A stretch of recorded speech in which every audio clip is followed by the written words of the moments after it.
안녕하세요. 호호 패브릭 스튜디오입니다. 정말 많은 분들이 문의를 해주셨던 그 애쉬 관련한 강의를 드디어 오픈을 하게 되었습니다. 근데 이 영상을 이렇게 길게 촬영하는 이유는 기존의 애쉬 강의와는 많이 다를 수 있어요. 그래서 제가 강의 내용을 좀 설명을 충분히 드릴 테니까 들어보시고 나에게 필요한 것 같은 분들만 좀 신청을 해주시면 어떨까라는 생각을 해서 이 영광을 무료로 오픈하게 되었습니다. 요즘 수익화 강의가 참 많죠. 나도 애쉬에서 3개월 안에 매달 500만 원 매출 가능. 뭐 수익 무조건 내주는 애쉬 강의. 막 이런 거로 꼬셔가지고 제가 여러분의 지갑을 탈탈 털 수도 있지만 사실 이 창작자 생태계를 함께 살아가고 있는 그런 사람으로서 이 수업 전에 같이 함께 나누고 싶은 이야기가 있습니다. 자, 여러분, 우리 애쉬 강의를 매우 필요로 하시잖아요? 저 사람은 뭐 미대 나오지도 않았는데, 나처럼 경력 단절인데, 애 둘 엄마인데, 막 애쉬에서 막 수익을 내고 있어. 옆에서 그러면 불안해요, 안 불안해요? 초조합니다. 막 조급해져요. 근데 우리가 이 생각은 해봐야 돼요. 왜 애쉬에 샵을 오픈하고 싶은지. 왜 애쉬에서 상품을 팔고 싶으신 거예요? 그러니까 혹시 그 외에 대해서 진지하게 생각해 본 적 있으신가요? 엄밀히 말하면 특별히 그 애쉬에 입점하고 싶은 게 아니라 내가 만든 걸 팔아보고 싶은 거잖아요. 내가 내 스스로 돈을 한번 벌어보고 싶은 거죠. 취미가 돈이 되는 경험을 한번 해보고 싶고, 뭐 망원동 같이 예쁜 동네에 소품 가게를 내거나 유명 업체에 입점하는 건 너무 어려우니까 비교적 진입 장벽도 낮고, 그리고 내가 집에서 온라인 마켓부터 이렇게 도전해 볼 수 있으니까 그런 이제 생각을 하고 계신 거잖아요. 빨리 뭐라도 시작하고 싶고 빨리 결과내 보고 싶고, 그게 핵심인 거예요. 그래서 우리가 뭔가 돈을 지불하고 기꺼이 뭔가를 구매하고 소비를 할 때에는 쓸데없는 소비는 웬만하면 하고 싶지 않잖아요. 이 강의도 마찬가지입니다. 자, 이제 왜 애쉬를 하고 싶은지는 각자 좀 머릿속에 떠올리면서 나의 경우를 좀 대입을 해서 그 차근히 정리를 해보시면 명확해지실 거고요.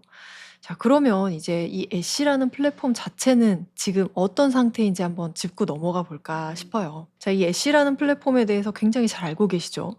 이미 입점해서 판매하고 계시는 분도 계시고, 아직 시작은 안 했지만 애쉬라는 플랫폼이 정말 매력적이다라고 생각을 하시니까 이렇게 입점해 보려고 하시는 거잖아요. 일단은 2026년 여름 기준 애쉬 상태를 대략적으로라도 알고 진입하는 게 좋습니다. 자, 솔직히 얘기해 볼까요, 우리? 애쉬는 언제가 황금기였나요? 애쉬 수익 저 막 대박 났어요. 뭐 이런 사례들이 언제 만들어졌는지, 언제 슬슬 나오기 시작했는지, 언제가 최고점을 찍었는지 이런 것들도 우리가 함께 볼 필요가 있습니다. 특히 20년에서 21년 그 사이는 애쉬 자체가 평상시랑 비교하기 어려울 정도로 빠르게 성장했던 시기였어요. 이 시기는 애쉬를 포함한 온라인 기반 플랫폼이 모두 전반적으로 비약적으로 성장한 시기다라고 할 수가 있어요. 이유는 당연히 아시죠? 코로나라는 특수 상황이 있었기 때문이에요. 실제로 20년도에 애쉬가 연차 보고서를 낸 것을 보면요. 코비드19 팬데믹이 전 세계 그 소비자의 쇼핑 행동을 여러 상품군에서 온라인 구매로 크게 이동을 시켰다. 그리고 그 과정에서 수백만 명의 구매자가 처음으로 애쉬를 이용하거나 다시 찾았다고 설명을 하고 있어요. 그렇게 했을 때 이제 20년에 애쉬의 그 GMS, 총 상품 판매액입니다. GMS는. 그 GMS가 전년 대비 106.7%가 증가했대요. 그리고 활성 구매자 수는 거의 77%에 육박하게 증가를 했다고 해요.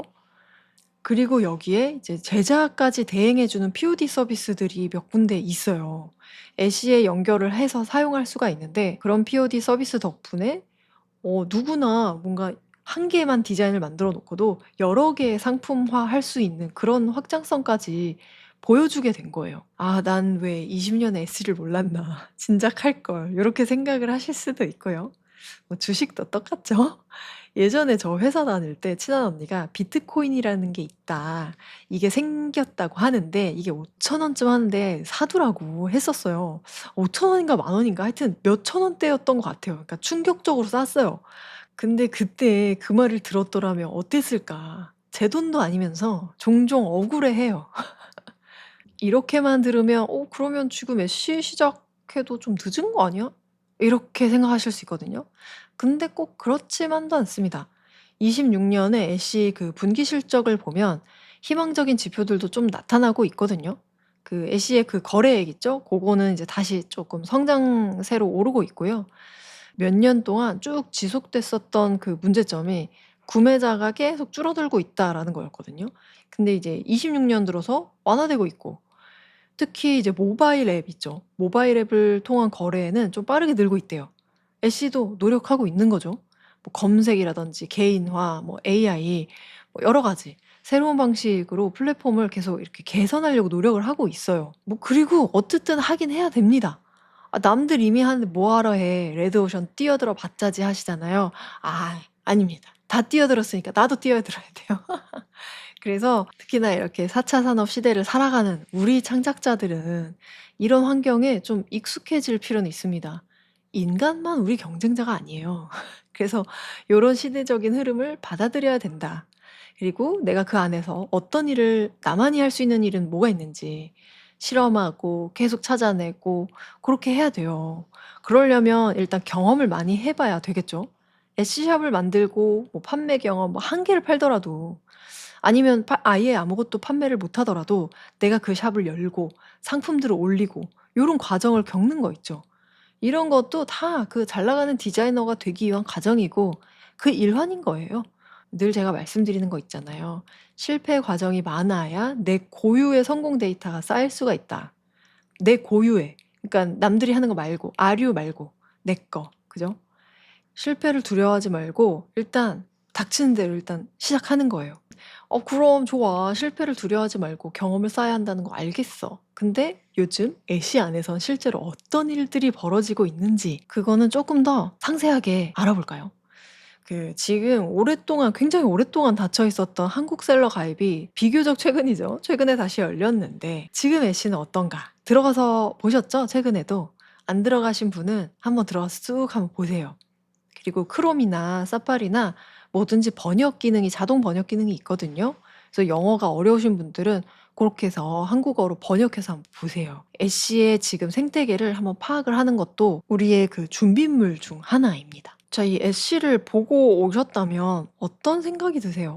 아니 그전에 그 지금 우리는 어떤 시대를 살아가고 있어요. 예전에는 10 년이면 강산이 바뀐다 이랬는데 지금은 뭐 10 년이 뭐예요. 한 달이면 강산이 바뀌는 수준이에요. 진짜 많이 달라졌어요.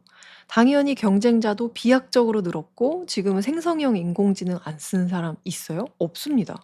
세상이 변하고 시장도 변해요. 그럼 그에 맞춰서 애쉬도 변하고 있는 거예요. 예전과는 다른 방식으로 다음 뭔가 이제 본인들의 스텝을, 변화를 준비하고 실험하고 있는 과정 같아요. 정체돼 있던 시기에 여러 가지 시도를 통해서 조금씩 올라오고 있는 것 같고요. 그래서 우리 셀러들도 마찬가지인 거죠. 얼마 전에 그 애쉬 탑셀러 중에 AI 인공지능, 그 생성형 인공지능 있죠? AI를 이용해서 만든 디자인이 얼마나 팔릴지 테스트를 해본 사람이 있어요. 그 자기도 한번 해본 거야. 근데 우리가 이전까지는 그 SEO라고 하죠. 검색 엔진 최적화라 그래서 어떤 해시태그를 우리가 기입을 하냐에 따라서 노출도가 또 달라진다. 그런 얘기 아시죠? 이제 인스타그램 같은 걸 통해서 익숙하게 이제 들어보셨을 텐데, 이 SEO에 걸리려면 매일 올리는 꾸준함을 가져야 그 이후부터 반응이 온다, 요런 인사이트가 있었잖아요. 근데 그분이 이미 탑셀러여서 그랬을 수도 있지만 AI로 만든 디자인이 무려 48 시간 만에 팔리기 시작했고 심지어 빠르게 안정화가 됐다 해요. 게다가 최근에는 어떤 키워드가 팔리는지, 틈새 시장은 어디인지 매주 자동으로 분석해 주고 제품 구성까지 제안해 주는 AI 도구를 이용하는 사람들도 많이 생기고 있어요. 이런 현실에서 우리가 이 현실을 인정하고 받아들이고 우리가 반드시 깊이 생각하고 결정을 해야 되는 게 있다. 이제는 그 AI로 제작된 그 디자인을 판매하는 것이 대중화가 됐어요. 그리고 실제로 시장에서 통하고 있다는 점. 이 점이 우리가 생각해 볼 만한 점이에요. 그 인공지능이 만든 그 이미지가 엄청나게 뭔가 이상하고 기괴하고 막 그렇게 생성돼서 예전에는 조롱을 엄청 받았거든요.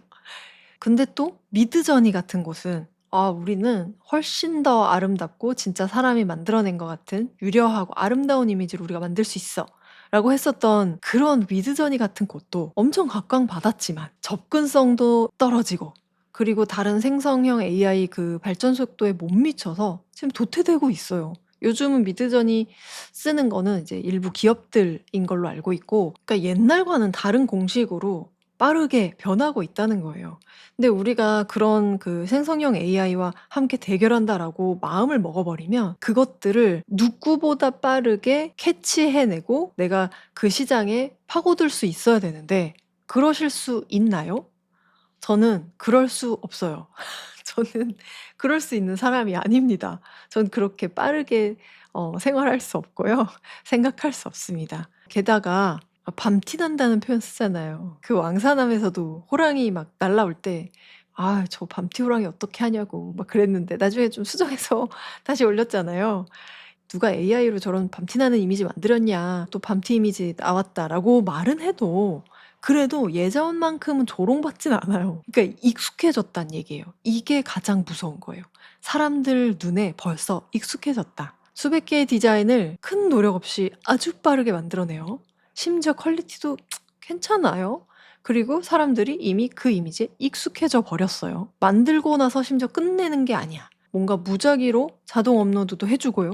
핀터레스트나 그런 이제 바이럴 잘 되는 곳, 그리고 뭐 이메일 발송 같이 내 고객이 있다면 고런 데 이제 발송을 해 주는 후속 작업들이 있죠. 해야 되는, 내가 디자인 이외에 해야 되는 것들. 그런 작업들도 자동으로 처리를 해 주죠.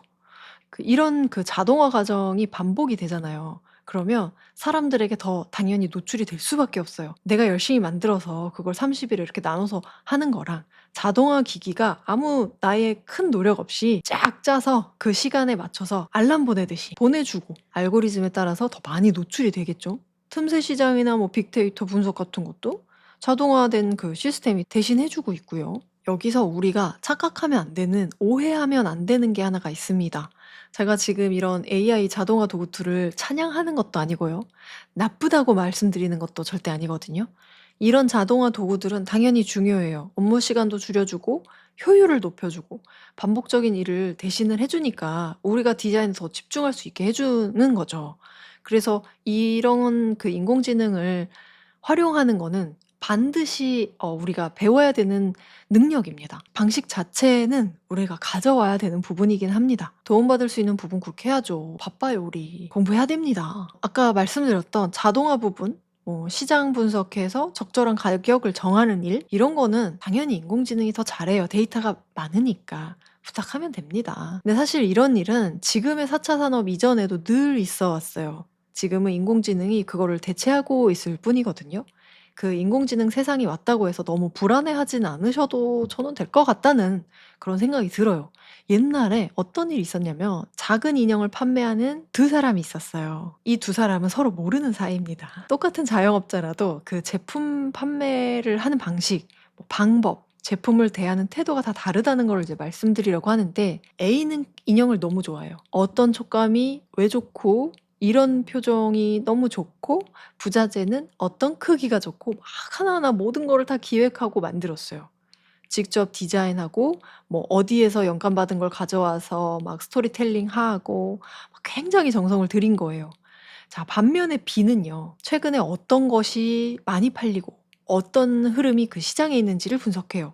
그리고 비슷한 스타일이 팔리는 그런 곳에서 비슷한 걸 또 잔뜩 가져와서 빠르게 만듭니다. 그렇게 잘 팔다가 유행이 지나가는 것 같으면 또 드랍하고 새롭게 유행하는 것들을 또 가져와서 사람들이 판매하는 거랑 또 비슷하게 잘 나가는 거를 가져와서 그런 공식을 바꿔서 판매를 해 보거나 하는 거죠. 누가 더 좋아 보이세요? A와 B? 그리고 누가 더 많이 팔았을까요? 정답은 정답이 없다입니다. B가 더 빨리 더 많이 팔았을 수 있죠. 이미 검증된 유행을 그대로 가져왔으니까. 그리고 확실한 건 반짝 매출로는 B가 앞설 때가 많다는 거. 근데 우리가 진짜로 생각을 해봐야 되는 건 뭐냐면 누가 지금 당장 더 잘 파는가가 아니라는 거죠. 1년 후, 3년 후를 한번 생각을 해보세요.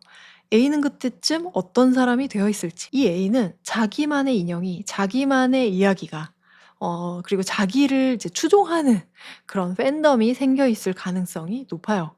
사람들이 이거 그 작가님 인형이네 하고 알아보는, 막 반가워하는, 대체하기 어려운 브랜드가 되어 있을 수 있죠. 대신 그 자리까지 가는데 시간이 오래 걸리고 정성을 들인 만큼 초반 매출은 더디게 나올 수 있다. 그래서 이런 성향의 작가님들은 과정을 보여주는 게 중요해요. 당장은 큰 수익이 없더라도 괜찮아요. 끊임없이 본인의 이야기를 세상 사람들도 볼 수 있게 해야 되는 거예요. 브랜드가 만들어지는 그 과정을 다른 사람들도 함께 지켜보고 함께 자라날 수 있게 하는 거예요. 자, B는 어떨까요? B는 트렌드에 굉장히 민감하겠죠. 트렌드를 빠르게 캐치해서 반응이 이미 검증된 그런 디자인을 바로바로 시장에 내놓잖아요. 그러다 보니까 매출이 어때요? 초반 매출 속도는 A보다 당연히 빠를 수 있다. 다만 유행이 바뀔 때마다 다시 그 흐름을 쫓아가야 돼요. 또 쫑쿠 유행하고 사라지는 속도 기억하시죠? 게다가 다들 비슷한 방식으로 같은 트렌드를 같은 AI 도구를 사용하고 있잖아요. 그래서 경쟁이 치열합니다. 앞으로는 더 심해질 겁니다. 그리고 그 상품이 이 사람 거라기보다는 요즘 유행하는 거 여기도 파네 나 저기서도 사야지 이런 식으로 그냥 가게로 기억될 가능성이 크다는 거죠. 이런 성향이라면 큐레이팅을 해서 패키지로 판매하는 거를 추천해요. 쉽게 말하면 편집샵 같은 구성을 해주는 거예요. 제품 이외의 것들에 훨씬 더 많은 공을 들이는 방법이죠. 패키지를 정말 예쁘게 만들어서 선물하기 좋게 만든다던가 물건 자체에 집중하는 게 아니라 상품 구성의 가치에 집중하는 거예요. 결혼하는 친구한테 이거 하나면 끝! 이런 것처럼 상품에 이름을 붙여서 사고 싶게 팔리게 만드는 거예요. 물론 가장 좋은 방법 그리고 가장 좋은 정답은 이 둘을 좀 적절히 섞는 거지만 사실 이 두 가지는 영역이 다릅니다. 그래서 이 두 가지를 혼자서 잘 해내는 사람은 많지 않아요. 아예 영역이 다르다 보니 이 두 가지 영역을 동시에 잘할 수 있는 사람이 많지 않다. 그래서 이 혼자 시작하는 사람이 처음부터 이 두 영역을 막 동시에 빠르게 막 이렇게 잘하기가 쉽지가 않은 게 사실이에요. 그래서 직원을 구하거나 동업자가 있어서 역할 분담을 할 수 있는 상황이 아닌 이상 좀 굵직한 방향을 좀 정하긴 정해야 된다. A냐 B냐 요런 방향 있죠. 그 방향을 또 정할 때는 어떤 것을 자문해 봐야 되냐면 과연 지속 가능할까? 그러니까 내가 이 A 같은 방식을 한다고 했을 때 지속 가능할까? 내가 B를 지속 가능하게 할 수 있을까?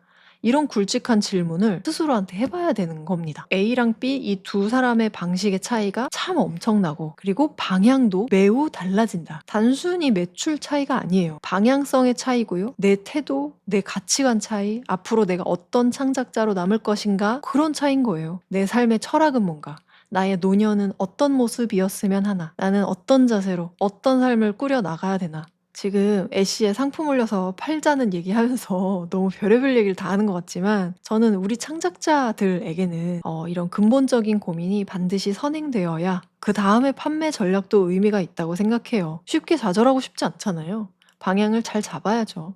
그래서 애쉬에서 물건을 파는 것 자체 물론 중요하죠. 하지만 그보다 더 중요한 거는 내가 어떤 판매자가 될 건지 어떤 창작자로 남을 건지 그런 것들을 좀 먼저 정하는 일이거든요. 그래야 내 타겟 시장을 정할 수 있고 내 브랜드를 만들어 나갈 수 있어요. 그리고 저도 제가 자신 있게 제가 잘하는 걸 알려드려야 되잖아요. 그랬을 때 저는 어떤 내용의 강의를 책임감 있게 할 수 있는 사람이냐 자문했을 때 저는 A 같은 창작자를 위한 강의를 할 수 있는 사람이더라고요. 그래서 제가 진짜 하고 싶은 얘기는 애쉬에서 월 300만 원 매출 달성하겠다. 이런 목표는 중단기 목표로는 좋을 수 있지만요. 장기적으로는 좋은 방향이 아니에요. 애쉬가 문 닫아버리면 그럼 그 다음에는요? 열심히 애쉬만을 위해서 공부하고 돈 쓰고 시간 쓰고 했는데 그 다음에는 두 손 놓고 멍하니 하늘만 볼 수 없잖아요. 그러니까 우리는 애쉬가 아니더라도 그 어떤 플랫폼에서라도 언제든지 내 디자인을 판매할 수 있도록 만들어야겠다. 그게 바로 디자이너로서 작가로서 스스로 살아가는 힘을 기르는 게 아닐까. 그게 더 큰 목표고 올바른 방향이고 우리 창작자들의 궁극적인 그 목표가 되어야 된다고 생각을 합니다. 그래서 이 강의는 애쉬에서 얼마를 벌자, 얼마를 판다 이런 강의가 아니고요. 내가 앞으로 어디에서 무엇을 누구에게 팔 것인지 작가로서 브랜드로서 자세를 좀 세팅하는 강의다. 요렇게 이해를 해 주시면 좋겠어요. 물론 그림을 함께 그려 나가겠지만요. 실무가 많이 있습니다. 하지만 그런 마음가짐이 선행되어야 하는 그런 강의다. 조금 느리게 흘러갈 수도 있다. 요런 점을 꼭 말씀드리고 싶었어요. 멀리 보자, 길게 보자. 애쉬에서 잘 팔리는 디자인 만들기. 뭐 이런 제목의 강의는 제가 하려는 강의가 아닙니다. 애쉬에서 잘 팔리는 디자인 만들려면 이 디자인 강의 말고 다른 강의 들으셔야 돼요. 가장 최신 그 데이터 분석하고 특정 해시태그 활용해서 틈새 시작 공략해서 판매하는 뭐 그런 방식 있죠. 이런 거는 우리도 하긴 할 건데 디자인의 개념이 아니라 판매의 개념으로 접근해야 되는 거예요. 그러니까 애쉬에서 샵을 열고 해시태그를 설정해서 판매 유도하는 강의는 이미 인터넷에 많이 준비되어 있습니다. 그런 강의들을 보시면서 조금씩 판매 파일을 넓혀 가시면 돼요. 이제 디자인 강의 다음에는 요런 그 판매 파일을 넓힐 수 있는 그런 판매 강의를 들으시면 되는 거죠. 이미 디자인 강의를 들으셨거나 뭐 내 작업물이 판매할 수 있는 상태 정도로 많이 쌓여 있을 때 그런 강의 이어서 들으시면 얼마나 좋아요. 확실하게 아마 효과를 보실 수 있지 않을까. 제 강의는 그 판매 이전에 디자인과 기획 단계의 강의인 거죠. 물론 아까 뭐 우리도 할 거다라고 말씀드렸는데 그 SEO가 뭔지, 뭐 사람들이 내 작품 볼 수 있게 하려면 어떻게 해야 되는지,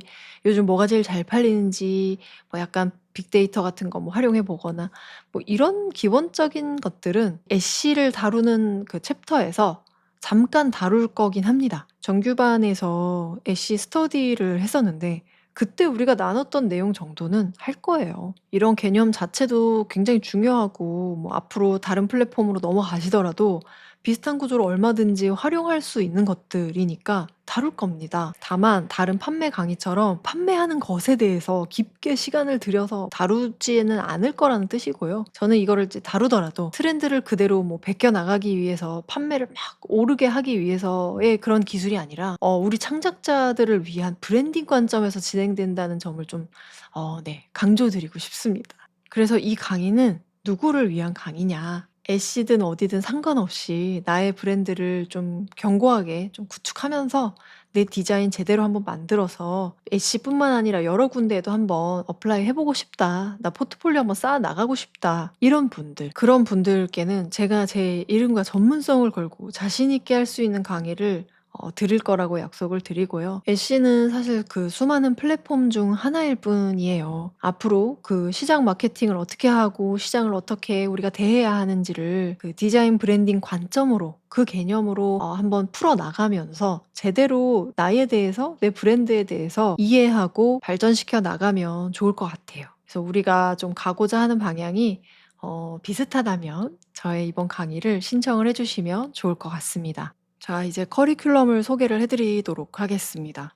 우리 지금 강의는요, 디자인 수업이고 기획 수업이면서 동시에 우리 그 디지털 창작자로서 처음으로 그 판매를 해보는 그런 프로젝트다라고 생각을 해주시면 좀 더 힘이 날 것 같아요. 제가 이렇게 3가지 단계로 우리 수업을 좀 나눠놨는데요. 첫 번째는 일단 생각하기, 그리고 두 번째는 디자인 해보기, 그리고 마지막 단계가 이제 판매를 좀 준비하고 실제로 업로드 해보는 그 실행 단계로 나눴습니다. 첫 번째 강의에서는 내가 왜 애쉬에서 판매하려고 하는지 다시 한번 생각을 해볼 거예요. 그래서 내가 어떤 목표를 가지고 어느 정도의 수익을 내고 싶은지 그런 그 단기, 중기, 장기 이런 목표들을 좀 세워볼 예정이고요. 그리고 이거 커리큘럼에서 얇은 글씨가 우리가 그 수업에서 함께 이야기해볼 만한 내용들이고 이 이야기를 하고 수업을 하고 나서 요 화살표 옆에 있는 굵은 글씨가 그 실제 수업마다 나와야 하는 결과물이에요. 그래서 우리가 매 강의마다 이렇게 결과물을 얻어야 되는 그런 커리큘럼입니다. 자, 2강부터는 이래요. 앞으로도 그 어떤 작업을 하시더라도 지금 이 2, 3, 4 이 순서에 맞춰서 동일하게 적용해 보실 수 있게 시장 찾는 거를 한번 해볼 거거든요. 근데 이 시장 찾기란 게 뭐냐면 예를 들어서 그 제 강의 신청해 주실 때 제가 이런 글 써 놓거든요. "이 강의를 수강하시면 좋을 분, 이런 분 신청해 주세요." 뭐 이런 거 있죠. 이런 것들을 적어 두잖아요. 그럼 여기에 적힌 사람이 제 고객의 니즈이고 그 페르소나인 거예요. 그러니까 그냥 이게 시장이라고 보시면 돼요. 인간은 본능적으로 좀 결핍한 걸 채우려고 해요. 그 불안을 자극하는 게 마케팅이고 그 불안을 해결해 줄 수 있다면 되는 거예요. 그 불안이 얼마나 크냐, 얼마나 많은 사람의 불안이냐에 따라서 그 판매액이 올라가는 겁니다. 예를 들면 보험회사 같은 게 있겠죠. 이 강부터는 나를 분석해서 나를 포지셔닝, 그러니까 나를 정의하는 거예요. 내가 어떤 사람인지 먼저 알아야 시장의 특성을 파악하고 내가 어떤 시장에 진입해야 되는지를 알 수가 있어요. 그래서 나부터 좀 번역을 해보는 그런 작업을 해볼 거고요. 3강에서는 2강에서 뽑아낸 나의 특장점, 이런 나의 강점이 과연 누구의 마음을 빼앗을 수 있을까? 그러니까 고객을 조금 구체화해 보자. 요런 그 수업이 진행될 예정이고요. 그리고 4강에서는 나랑 좀 다를 거 없어 보이는 사람인데 왜 이렇게 잘 파는 거야? 내 롤모델이 되는 브랜드, 작가, 그리고 그의 추종자들은 어떤 언어로, 어떤 단어를 말하고 있는지 좀 구체적으로 시장을 좀 분석해 보는 그런 시간을 또 가질 겁니다. 지금 좀 이야기로 들으면 너무 이론 같고 어렵잖아요.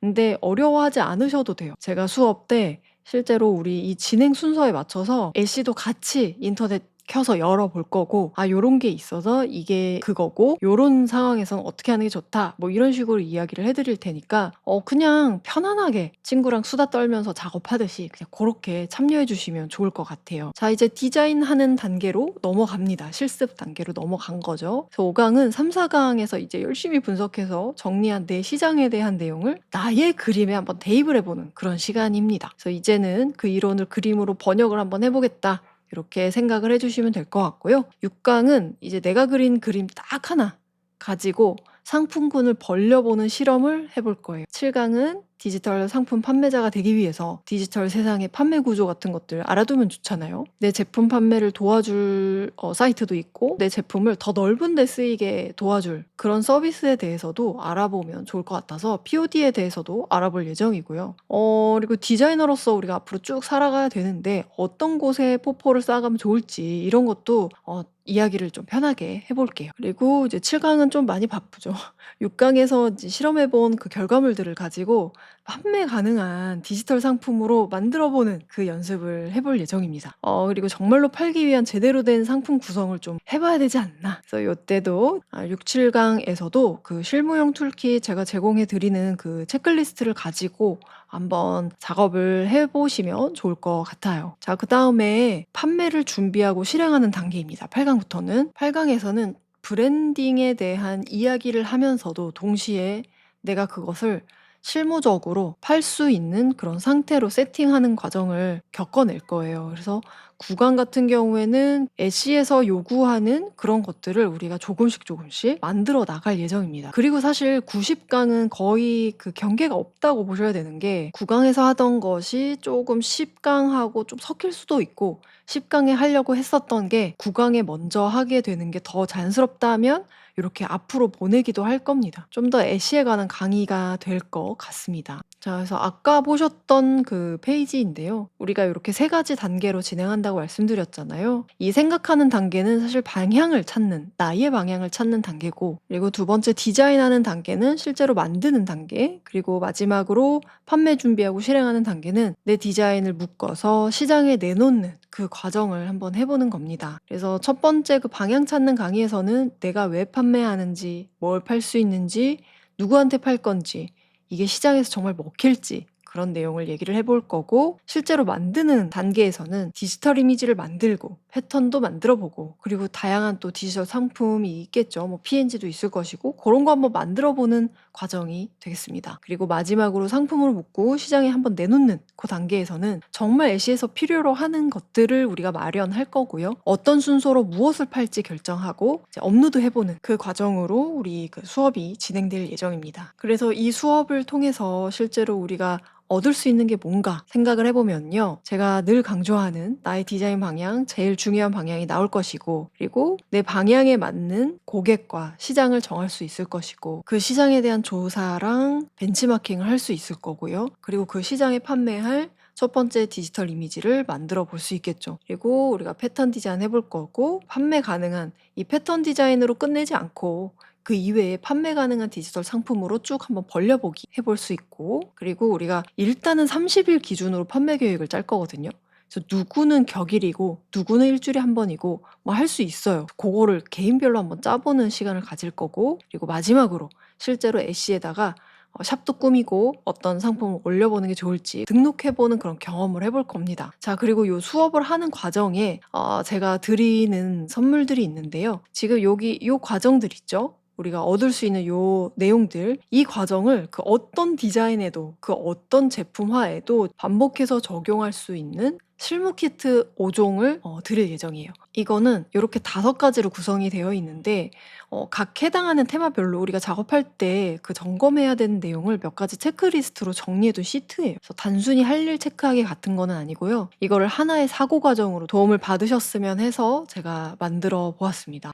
그리고 검색에 잘 걸리게 하기 위해서 나의 그 브랜드를 정의하기 위해서 해시태그나 단어들을 결정해야 될 때가 있는데 그 단어를 생성하기 위한 프롬프트를 제가 드릴 예정이고 그리고 리서치 템플릿이자 재고 관리를 할 수 있는 그 엑셀 파일을 만들어 놓은 게 있어요. 그래서 요것도 하나 드릴 거고 그리고 우리가 애쉬에 리스팅할 때 제품 업로드할 때 그러니까 한국식으로 따지면 상세 페이지인데 썸네일 그 디자인 포맷을 한 세트를 드릴 예정이고 여기에다가 우리가 실제로 얹히면서 작업을 해볼 거고요. 그리고 이제 샵을 세팅하려면 로고는 몇 사이즈가 필요하고 뭐 이런 것들이 있거든요. 이런 것도 하나하나 또 하는 게 좀 귀찮은 일이에요. 그래서 제가 다 마련을 해놨으니까 요거 다운받으셔서 작업을 하시면 될 것 같습니다.